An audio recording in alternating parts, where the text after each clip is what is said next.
हर 6 minute के अंदर एक महिला के साथ अपराध हो रहा है। तो एक 10 साल के बच्चे से लेकर एक 60 साल के बूढ़ा तक उसका एडवांटेज उठाने की कोशिश करता है। जब दिल्ली के अंदर 86 साल की महिला के साथ दुष्कर्म होता है, तब कोई नहीं पूछता कि उसने कपड़े कितने छोटे पहने थे। महिला का आधे से ज़्यादा जीवन तो यही फिगर आउट करने में चला जाता है कि उसका अपना घर कौन-सा है, उसके अपने लोग कौन से हैं। और आज भी एक भी chief justice of India female नहीं बन पाई है। जान के हैरान हो जाएँगे, एक महिला सबसे ज़्यादा अनसेफ अपने खुद के। आज समाज के अंदर कुछ लोगों की सोच इतनी गिर चुकी है, जब एक महिला के साथ अपराध होता है तो वो उस अपराध का दोषी उस महिला को ही बताते हैं। कहते हैं कि यार उसने छोटे कपड़े क्यों पहने थे? यार रात के 1 बजे वो बाहर कर क्या रही थी? तो उस कारण पे जाओ कि रात के 12:30 बजे तक क्यों नहीं पता था कि हमारी बेटी कहाँ है। कान ढक के रखेंगे तो बलात्कार क्यों होगा? नहीं होगा। जब तन इनका खुला रहेगा तो बलात्कार ही होना है। और हर किसी इनके जैसे ही घटिया लोगों को ये लॉजिक लेजिटिमेट भी लगते हैं, क्योंकि वो कहते हैं भाई यार बात तो सही कह रहा है बंदा, बात में दम तो है यार। परंतु हम देखते हैं जब दिल्ली के अंदर 86 साल की महिला के साथ दुष्कर्म होता है, तब कोई नहीं पूछता कि उसने कपड़े कितने छोटे पहने थे। या जब एक 6 महीने की बच्ची के साथ उत्तर प्रदेश के अंदर अपराध होता है, तब कोई नहीं पूछता कि वो किस समय क्या कर रही थी। इस फ्लॉड लॉजिक का इस्तेमाल जो ये कर रहे हैं, इसे साइकोलॉजी के अंदर विक्टिम ब्लेमिंग कहा जाता है, जहाँ विक्टिम के साथ हुए लॉस का रिस्पॉन्सिबल विक्टिम को ही बना दो, ताकि जिसकी एक्चुअल रिस्पॉन्सिबिलिटी है वो रिस्पॉन्सिबिलिटी से बच जाए। इसी तरीके की कई और सारी चीजें जो महिलाएं आज समाज के अंदर फेस कर रही है, उसे समझने की कोशिश करते हैं आज के इस वीडियो में।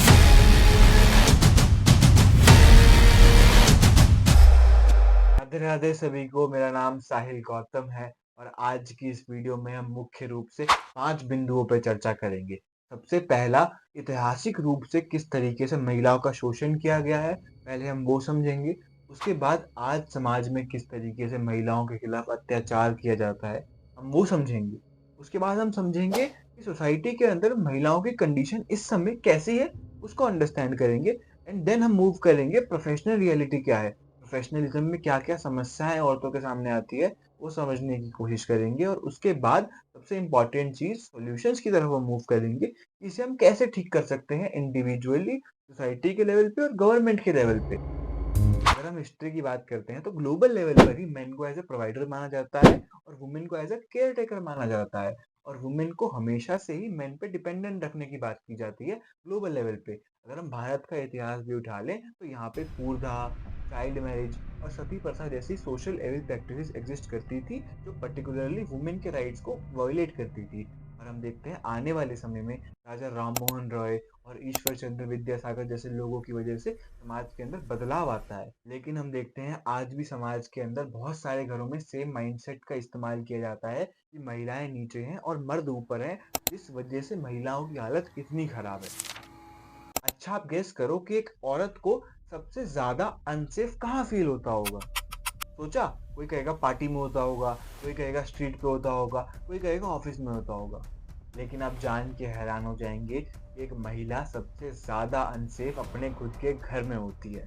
और ये मैं नहीं कह रहा हूँ, एनसीआरबी की रिपोर्ट दिखाती है कि 4,45,000 जो ओवरऑल क्राइम है, उसमें से लगभग 30% यानी कि 1,33,000 क्राइम जो है, उस सेक्शन 498A के अंदर रिकॉर्ड हुए हैं, जो बात करता है क्रुएलिटी बाय हस्बैंड और रिलेटिव्स की।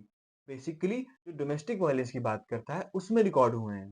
और इससे भी खराब बात ये है, जो 31,000 से ज़्यादा रेप केसेस रिकॉर्ड हुए हैं देश के अंदर, उसमें से लगभग 89% केसेस के अंदर जो विक्टिम है उसके जान पहचान वाले लोगों ने ही अपराध कमिट किया है, रेप कमिट किया है। हो सकता है ये 31,000 का नंबर जो है आपको अभी उतना बड़ा ना लग रहा हो, लेकिन अगर आप इसके मैग्नीट्यूड को समझोगे तो हर 6 मिनट के अंदर एक महिला के साथ अपराध हो रहा है।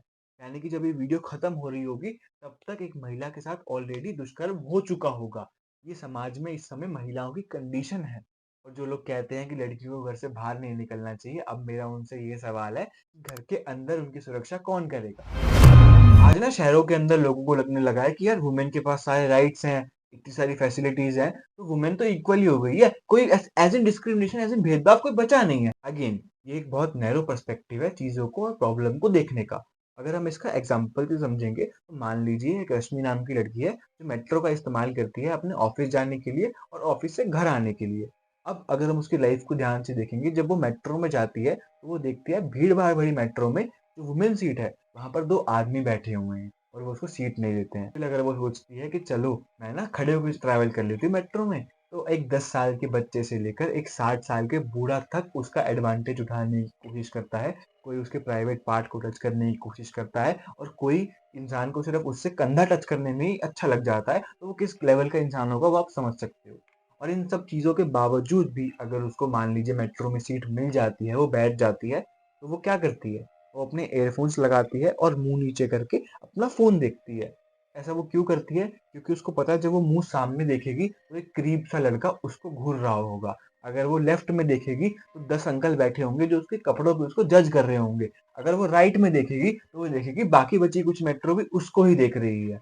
अब इस रश्मि नाम की लड़की जो डेली ट्रैवल करती है, ये सिर्फ़ एक रश्मि की कहानी नहीं है, हर लड़की जो कॉलेज जा रही है, काम पे जा रही है, उसकी कहानी है। आजकल के लड़के समझ नहीं पाएँगे कि क्या मेंटल इम्पैक्ट पड़ता होगा डेली ये सब फेस करने की वजह से, है ना? एक इंग्लिश में कोट भी है that men are afraid that women would laugh on them, but women are afraid that men would kill them. तो ये किस मैग्नीट्यूड की प्रॉब्लम है, आप भी समझ पाए होंगे समाज के अंदर। आज काफ़ी लोग कहते हैं कि जो डिस्क्रिमिनेशन है, भेदभाव है, वो खत्म हो चुका है। परंतु हम देखते हैं कि आज भी जब घर के अंदर लड़का पैदा होता है, तो उसे राजा बेटा कहा जाता है और जब लड़की पैदा होती है, तो उसे पराया धन कहा जाता है। और अफ़सोस की बात ये है कि जब वो लड़की शादी करके दूसरे घर में जाती है, तो उसे कहा जाता है कि ये तो पराए घर से आई हुई है।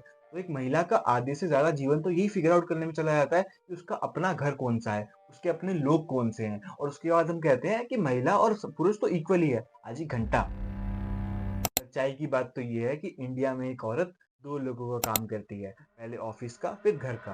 उसके बावजूद भी उसको सैलरी आधी मिलती है। लोकसभा में सीट्स का आधा हिस्सा उनका होना चाहिए, फिर भी उनकी रिप्रेजेंटेशन आज 14 से 15% ही है। इवन पॉलिसी मेकिंग टेबल्स जहाँ पर वुमेन को लेकर डिसीजन लिए जाने चाहिए, वहाँ पर भी वुमेन की सीट नहीं होती है। यूपीएससी ऐसे एग्जाम्स में टॉप करके वो प्रूव करती है कि वो भी कैपेबल है, बट आगे प्रमोशन में अगेन उनको डबल चैलेंजेस फेस करने पड़ते हैं as compare to a men. घर में मेहनत भी वो करें, सोसाइटी का ध्यान भी वो रखें, लोगों के ताने भी वो सुने, उसके बाद वो अपनी सेफ्टी का भी ध्यान रखें, उसके बावजूद पावर और क्रेडिबिलिटी किसी आदमी को मिल जाती है। सबसे इम्पोर्टेंट बात करेंगे सॉल्यूशंस की, कि किस तरीके से हम इसको ठीक कर सकते हैं। हम सब जानते हैं कि देश का भविष्य देश के बच्चों में होता है, तो पेरेंट्स को अपने बेटों को समझाना होगा किस तरीके से एक वुमेन की रिस्पेक्ट की जाती है। वहीं पर गवर्नमेंट जो स्कूल्स के अंदर लड़कियों को सेल्फ डिफेंस सिखाती है, वहीं पर उन्हीं स्कूल्स के अंदर लड़कों को सिविक सेंस भी सिखाई जानी चाहिए। तीसरा, हमें विक्टिम ब्लेमिंग को खत्म करना होगा। हमें एज अ सोसाइटी ये अंडरस्टैंड करना होगा कि एक महिला के साथ अगर अपराध हुआ है, तो हमें उसके साथ खड़े होना है। हमें उसको ही उस अपराध का जिम्मेदार नहीं बनाना है।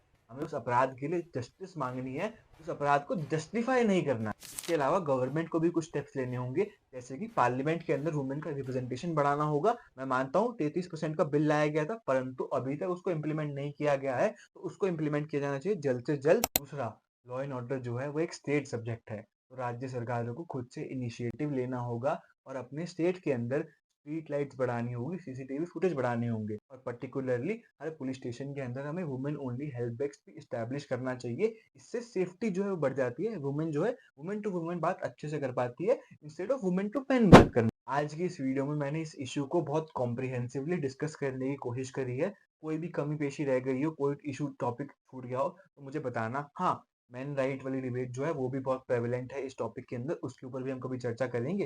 बाकी आज का वीडियो का फीडबैक कमेंट सेक्शन में ज़रूर देना और वीडियो पसंद आई हो तो लाइक ज़रूर करना और सबसे इम्पोर्टेंट चैनल को सब्सक्राइब ज़रूर करना। मिलते हैं अगली वीडियो में। धन्यवाद।